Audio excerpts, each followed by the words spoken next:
Abu Dhabi breakwater sprint, the scene of Tim Merlier's the greatest performance in cycling last year was on this sprint. Could Johnny Milan best it? Would be hard to do so without Philipsen, Merlier, Coy, etc. on the start line. The GC's been very entertaining at this year's UAE Tour. The sprints less so, particularly the hilly stage where, to the organisers' credit, they tried to put something in there for a breakaway, but the teams just decided that they wanted to lose to Milan anyway. And also Milan had crashed before then. Some of the other teams didn't realise how good he would be. There was a breakaway. Trek were controlling with NSN for Ethan Vernon. UAE, they were going to give Milano a chance to sprint. Uno X were controlling for Erland Blikra. And Trek, obviously, with Gebregs put a rider. So strong rulers in there with Milesi and Ezra Cordell, the young rider on Modern Adventure, and Dan Holer, who's been good this week, but who was a former teammate indeed of Jonathan Milan last year. But it was going to be a sprint for Milan with Trek still having Derek G to pull, Astana putting a rider to pull for Malucelli. They probably thought it'd be a decent sprint for Malucelli because with the chicane, if Milan launches early, Malucelli gets the back of his wheel. Maybe he could come out of the wheel like in the Alula Tour. But apart from the lack of sprint quality in this race, there's also been a lack of crosswinds. And, they were in Abu Dhabi in the town today, so there's not going to be crosswinds even if there was wind. So, we had a sprint. Nothing happened during the stage. All the GC guys, thankfully, safely got through the stage. Del Toro was leading the race, so he just needed to basically get to 3Ks to go, and then he would be gravy. And we see the trains. There is a big sweeping right-hander. Alpecin, I'm pretty sure every single year they get this right-hander correct. They're always the first team through this right-hander.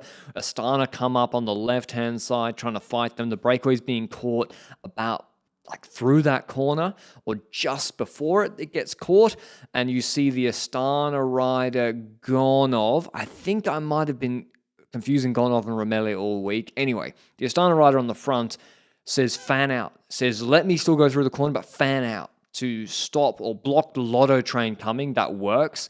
Alpecin, they get through. Alpecin Premier take the corner on the inside, which is the quicker way. Little Trekker inside second, which is good position. I'll go through how they change up their order in a second. They are going to put Consoni first. Maybe he just turned, it happened to be that he was in front, but they're going to go Consoni turns Valscheid last, I believe, judging from the size. So the biggest guy they have as a lead-out rider is Valscheid. He looks like Milan. Milan's in the green jersey, so they got three guys. They start to sidle up on the left-hand side of Alpecin. That train perishes.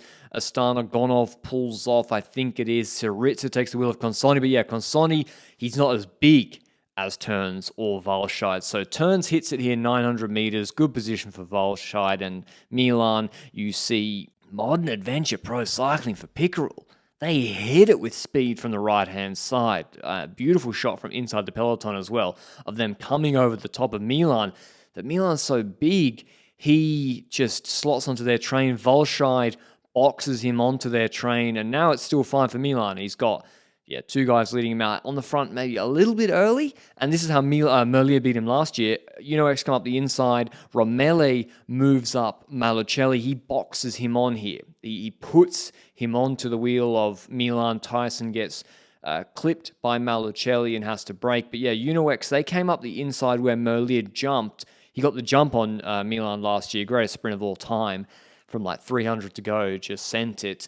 But Milan boxes himself back onto the wheel of Blikra's lead out. Blikra's taken Milan's wheel and he's going to launch whenever he wants. Is anyone as quick as him? Absolutely not. If you don't jump first, you're going to lose, even if you're in his draft. Even though there is a slight left to right crosswind, he launches here at 275, maybe, judging from that sign. There is wind coming from the left, as I said, so Welson's eating more of that than Milan. And Milan wins comfortably his third sprint of the day. Spoiler alert for Algarve. They also won the stage in GC there. So a 3-win day for Trek. They've had a good week, a 5-win plus week. So they've tripled their win tally thanks to Milan and Ayuso. And I wonder, if Merlier's in the wheel, we got a contest here. If even Philipsen or Coy, if they're in the wheel, they probably, history says, they take one or two of these away from Milan, but they weren't here. and Malicelli, he got boxed and then shoots up, tries to take fifth, but Vernon took fifth. Here, I really wanted to show this angle. Milan, he looks right here. He sees the Uno X train coming. He's winning not just because he has the best 5-second power, which he also has. He's just the fittest, like the strongest overall of these sprinters. Like his 3-minute and 5-minute power after these stages is the highest. And even though he's got no lead out in the last K, he's moving himself from train to train, and he's able to eat that wind. He's able to move his body onto other riders, surge and accelerate to get his front wheel ahead of them. He just takes Blicker off his lead-out's wheel, which takes energy. And yeah, and then he can launch the strongest sprint with everyone in his wheel and still win. So it's not close. When you see like Welsford side by side, if Welsford was in the wheel, probably he's the only guy in this field, I would say. Him and Vernon, if Welsford was in the wheel when Milan started, maybe he could jump around at the end. But he was on the wrong side, unfortunately. Milan says, oh, that was easy. Thanks for coming. He says 3 wins this week with his bandaged up fingers. They look like kids' band-aids with the little like animals on them or something. Wins out of Blicker, Welsford, Vernon, Malicelli, Mikkels, Tyson, Mezgets, Pickerel. Skirl, here's what he had to say after the stage. Last year was pretty close to this. Merely anticipate did a huge sprint. I wanted to do more or less the same.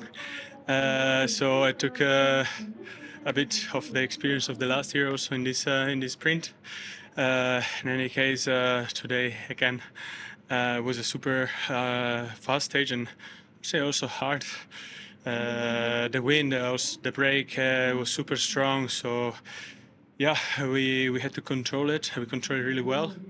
I have to say thanks to for all the huge effort that my teammates did in all this UAE Tour.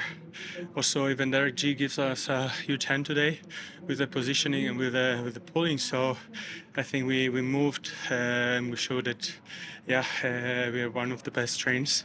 So yeah, I'm pretty happy for the victories, but also for how we moved. We did these races here. In terms of GC, no incidents during the stage. Isaac Del Toro wins for the home team, UAE Team Emirates, 20 seconds ahead of Tiberi, 1:14 ahead of Plapp. Pretty exciting GC race. Whilst the sprints weren't that good, the GC, I think, was very entertaining on both the TT and the 2 uphill finishes, with surprise on the first one, Del Toro fighting back on the second one. How's he going to look in the upcoming races? Scary for the others. Till then, ciao, ciao.